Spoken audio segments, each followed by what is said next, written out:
ప్రపంచం మెచ్చిన ధనవంతులు మేధావులు ముసుగులో ఉన్న వ్యక్తుల అసలు రంగు బయటపడినప్పుడు అది సమాజానికి ఎంతటి ఆవేదనను కలిగిస్తుందో బిల్ గేట్స్ తాజా ప్రకటన నిరూపించింది.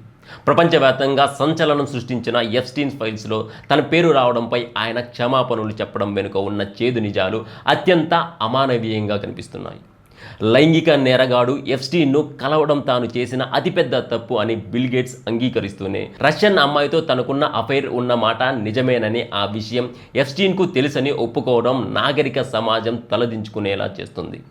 అధికారం, డబ్బు ఉంటే ఏమైనా చేయవచ్చు అనే అహంకారంతో తమ నీచమైన కోరికల కోసం వ్యవస్థను వాడుకోవడం ఎంతటి దారుణమో ఈ ఘటన చూపిస్తోంది.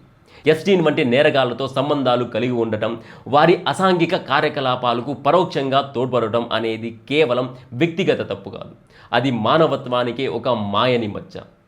బాధితులు ఆవేదనను పట్టించుకోకుండా కేవలం తమ స్వార్థం కోసమే అక్రమ సంబంధాలను కొనసాగిస్తూ మళ్ళీ సమాజంలో గొప్ప మార్పును తీసుకొస్తామంటూ ఫౌండేషన్లు పేరుతో నీతులు చెప్పడం ఈ మేధావుల ద్వంద్వ నీతికి నిదర్శనం. చట్టవిరుద్ధమైన పనులు చేయలేదని బుకాయించినప్పటికీ ఎప్స్టీన్ వంటి కిరాతకులతో సంబంధం పెట్టుకోవడమే ఒక క్షమించరాని నేరం. ఇలాంటి అగ్రశ్రేణి వ్యక్తులు తమ హోదాని అడ్డు పెట్టుకొని చేసే అమానవీయ పనులు బయటపడటం ఈ గ్లోబల్ ఎలైట్ గ్రూపు వెనుక ఉన్న వికృత ముఖాలను మరోసారి ఎండగడుతోంది. ఇలాంటి వ్యక్తుల వల్ల ఎంతోమంది అమాయకులు, బాధితులు మానసిక క్షోభకు గురవుతున్నారనే వాస్తవం ప్రతి ఒక్కరిని కలిచివేస్తోంది.